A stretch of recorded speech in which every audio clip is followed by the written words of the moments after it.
So we've got 4 reviews in one for you today, and that's because all 4 of the very expensive open wheel cars are on offer for this week's GTA Online weekly update. So what I'm going to do is I am going to test all 4 of them around a brand new circuit that we're going to be using in the streams, which we will be starting up again soon.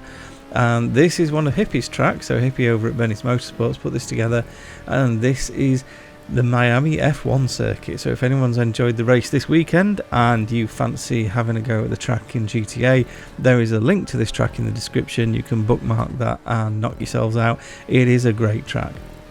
But we'll come back to that in a second, because we need to address the elephant in the room, and that is the delay. Now, if you've already heard enough about this, I'll put the time code here, right here. So this is where you can skip to if you've already heard enough about this and you don't want to listen to me drivel on about it as well. So I thought I would just give a couple of minutes on my views of the delay and of the development. So, as I'm sure you've all seen, GTA 6 has been delayed until, I believe, the 26th of May 2026, which represents just over a 6-month delay on the original launch time, and also will make it about a year and a half since trailer 1 first dropped. Now, is it disappointing? Yes, but when you look through the internet, the reactions are varied to some degree. At one end of the scale you have this. I can't stand it anymore. I've got to get out of here. I've got to get out of here. Calm down. Get a hold of yourself. Stewardess, please let me handle this.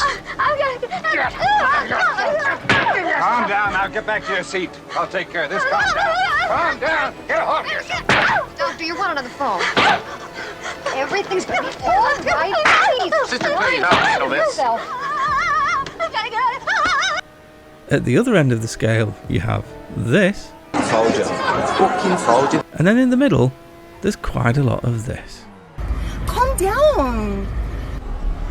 Calm down. Now, I will say, I've been following the news. I've been following the US news as well, and I've figured out where the problem is. I know exactly the cause of this delay. No, it probably isn't that, to be fair. So, looking at the actual delay, 6 months is not actually that long. My view, now I don't work in game development, but I do work in software development.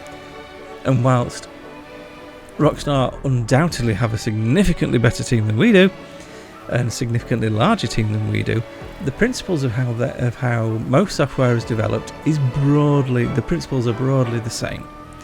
So 6 months on a project this large and this complex does not sound like a disaster to me. That doesn't sound like there is a fundamental problem with the game.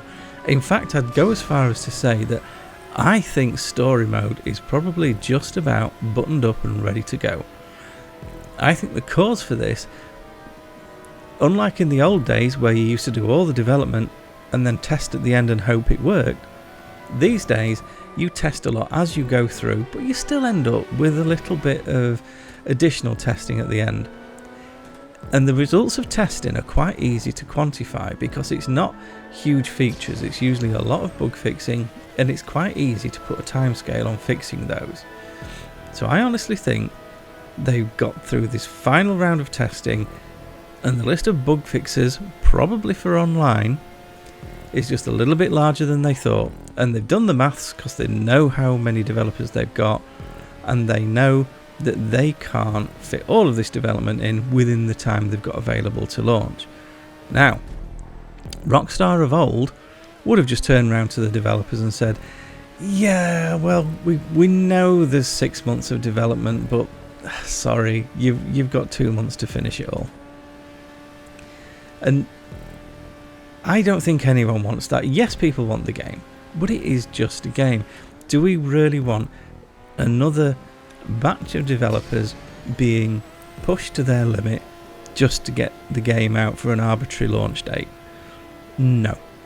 Yes, I want the game right. I think we should be getting the game we deserve. You know, a lot of us have bought 3 different versions of this game, so the new version needs to be right, but not at the expense of the health of the developers. So my view, I actually think the delay is probably a good thing, because we'll get a good product produced by a healthy team. What do you think? Let me know in the comments, and we'll dive on to the reviews of these cars. And we're starting with the PR4, I think. So this, each of these cars have something to offer. They're all similar but different, and they all have something to offer. I think this is probably one of the better looking ones. This is based on one of the 80s McLarens, and it's not the fastest. In the rain, this thing was atrociously slow.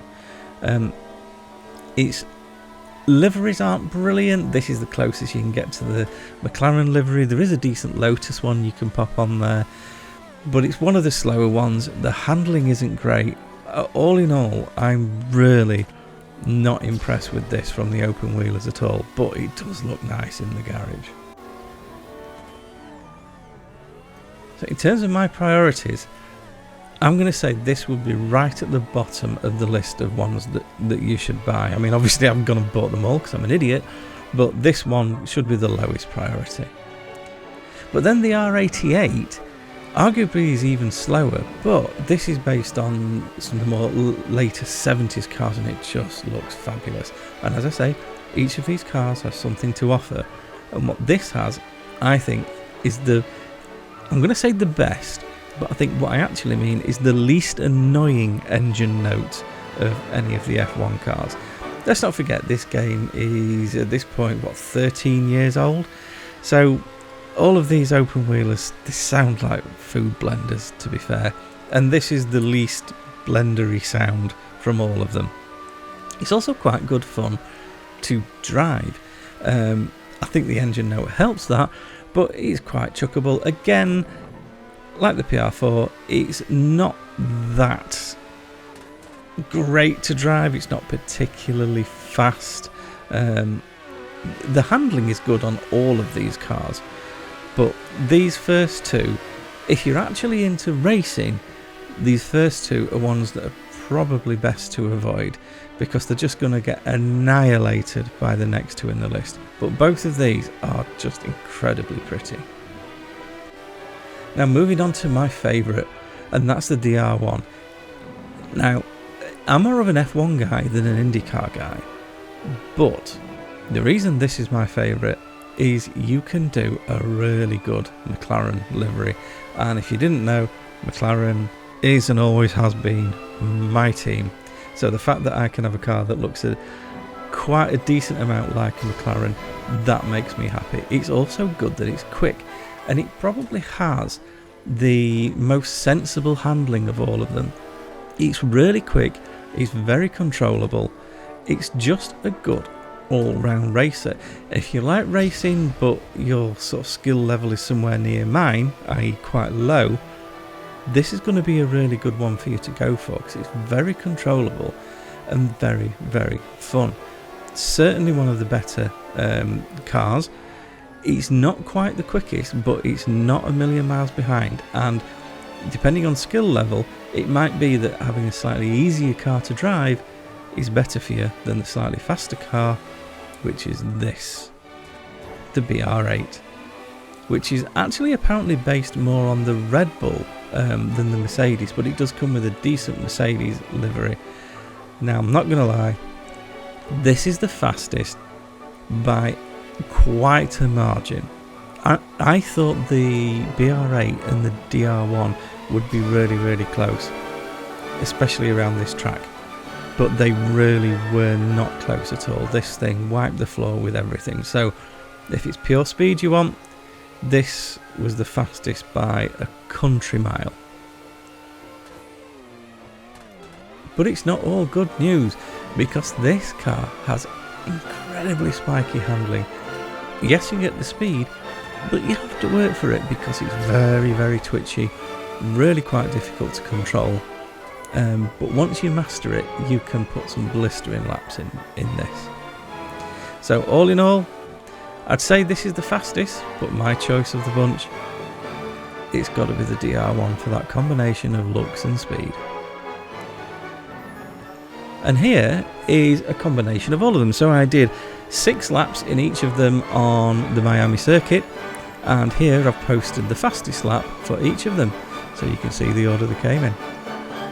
So I hope that was useful for you, and I'll see you all in the next one.